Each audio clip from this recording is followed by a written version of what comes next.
भारत में 26 जनवरी को एक राष्ट्रीय पर्व का दर्जा प्राप्त है। 26 जनवरी को गणतंत्र दिवस भी कहा जाता है क्योंकि इसी दिन सन 1950 में हमारे देश में संविधान लागू किया गया था। आज इस वीडियो में हम 26 जनवरी की परेड से जुड़े कुछ रोचक तथ्यों को आपके सामने रखेंगे। हम सभी को पता है कि हर वर्ष 26 जनवरी की परेड का आयोजन नई दिल्ली स्थित राजपथ पर किया जाता है, लेकिन क्या आपको पता है कि 1950 से लेकर 1954 तक परेड का आयोजन स्थल राजपथ नहीं था। इन वर्षों के दौरान 26 जनवरी की परेड का आयोजन क्रमशः इरविन स्टेडियम, जो अब नेशनल स्टेडियम के नाम से जाना जाता है, किंग्सवे, लाल किला और रामलीला मैदान में किया जाता था। 1955 से राजपथ 26 जनवरी की परेड का स्थायी आयोजन स्थल बन गया। उस समय राजपथ को किंग्सवे के नाम से जाना जाता था। 26 जनवरी की परेड के दौरान हर साल किसी न किसी देश के प्रधानमंत्री, राष्ट्रपति या शासक को अतिथि के रूप में बुलाया जाता है। 26 जनवरी 1950 को आयोजित पहली परेड में अतिथि के रूप में इंडोनेशिया के राष्ट्रपति डॉक्टर सुकर्णो को आमंत्रित किया गया था, जबकि 1955 में राजपथ पर आयोजित पहली परेड में अतिथि के रूप में पाकिस्तान के गवर्नर जनरल मलिक गुलाम मोहम्मद को आमंत्रित किया गया था।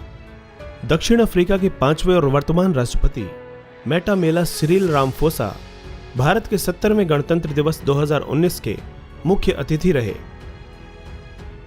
26 जनवरी की परेड की शुरुआत राष्ट्रपति के आगमन के साथ होती है। सबसे पहले राष्ट्रपति के घुड़सवार अंगरक्षकों के द्वारा तिरंगे को सलामी दी जाती है। उसी समय राष्ट्रगान बजाया जाता है और 21 तोपों की सलामी दी जाती है। लेकिन क्या आप जानते हैं कि वास्तव में वहां 21 तोपों द्वारा फायरिंग नहीं की जाती है, बल्कि भारतीय सेना की 7 तोपों, जिन्हें 25 पाउंडर भी कहा जाता है, के द्वारा 3-3 राउंड की फायरिंग की जाती है। रोचक बात यह है कि तोप द्वारा की जाने वाली फायरिंग का समय राष्ट्रगान के समय से मेल खाता है। इन तोपों को 1941 में बनाया गया था और सेना के सभी औपचारिक कार्यक्रमों में इन्हें शामिल किया जाता है। परेड के दिन परेड में भाग लेने वाले सभी दल सुबह 2 बजे से ही तैयार हो जाते हैं और सुबह 3 बजे तक राजपथ पर पहुंच जाते हैं। लेकिन परेड की तैयारी पिछले साल जुलाई से ही शुरू हो जाती है, जब सभी दलों को परेड में भाग लेने के लिए अधिसूचित किया जाता है। अगस्त तक वे अपने संबंधित रेजिमेंट केंद्रों पर परेड का अभ्यास करते हैं और दिसंबर में दिल्ली आते हैं। 26 जनवरी की परेड में औपचारिक रूप से भाग लेने से पहले विभिन्न दल लगभग 600 घंटों तक का अभ्यास कर चुके होते हैं। परेड में शामिल होने वाले टैंकों और बख्तरबंद गाड़ियों तथा भारत की सामरिक शक्ति को प्रदर्शित करने वाले अत्याधुनिक उपकरणों के लिए इंडिया गेट परिसर के भीतर एक विशेष शिविर बनाया जाता है। प्रत्येक हथियार की जांच एवं रंग रोगन का कार्य 10 चरणों में किया जाता है।